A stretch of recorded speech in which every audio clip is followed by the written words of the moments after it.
Salut, c'est Spars pour Happy Bourgogne. Aujourd'hui on est à Malin, à une vingtaine de bornes de Dijon, petit village avec son château, avec sa fête des sorcières et aussi avec son collectif qui fait bouger les choses.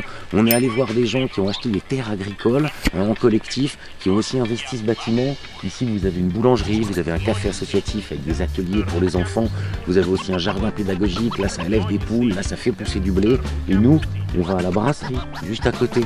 On va apprendre à faire de la bière avec eux. On est avec Jennifer Langlois qui nous accueille dans sa brasserie de la Roche-Aiguë. Bonjour Jennifer. Bonjour Antoine. Merci de nous accueillir déjà. Toi tu es arrivée ici en 2017, c'est ça? J'étais chercheuse, mais j'avais un peu envie de quitter mon laboratoire et de mettre les mains plus à la pâte, quoi. Ouais. Voilà, faire quelque chose, mais d'artisanal. Et pourquoi la bière? Et bah, parce que c'est un produit, c'est assez intéressant à faire, c'est assez complexe finalement, on n'a pas toujours l'impression, mais vous allez découvrir ça. C'est mon véhicule de fonction, on a investi. Alors Jennifer, il y a plusieurs étapes pour brasser une bière. On va essayer d'expliquer ça tranquillement. On commence déjà par le concassage, c'est ça? Il faut concasser le malt d'orge. C'est ça, on a un grain et qu'on va concasser pour avoir une mouture. Avec un moulin. Avec un moulin. Ensuite, c'est là qu'on passe au brassage.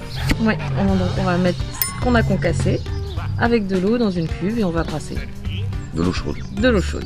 Voilà, de l'eau chaude et on va faire différents paliers de température pour que à la fin on obtienne un jus qui soit sucré, plus ou moins coloré selon le type de bière qu'on veut faire et aromatique. Là on va rider la Bourgogne-Franche-Comté, je te le dis. Ensuite on filtrage. Filtre. Filtration. Ensuite on filtre. Et on va laisser donc les résidus de ce que l'on a concassé, de l'orge, pour avoir juste le liquide. On va mettre dans une cuve qu'on appelle la cuve d'ébullition et on va porter à l'ébullition.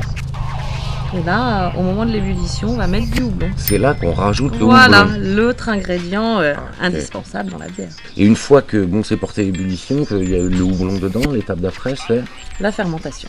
Voilà, l'étape finale, on va faire fermenter le liquide pour obtenir de l'alcool notamment, et ça va aussi apporter des arômes en plus à la bière. Et la fermentation elle se fait en bouteille? Alors elle se fait d'abord en cuve, on met tout dans des cuves, on fait une première fermentation, ensuite on garde un peu la bière au froid dans ces mêmes cuves, avant la mise en bouteille où là on rajoute un peu de sucre pour refaire une refermentation dans les bouteilles et avoir le pétillant, les bulles qui se forment. Je connais plus personne en Massé Ferguson.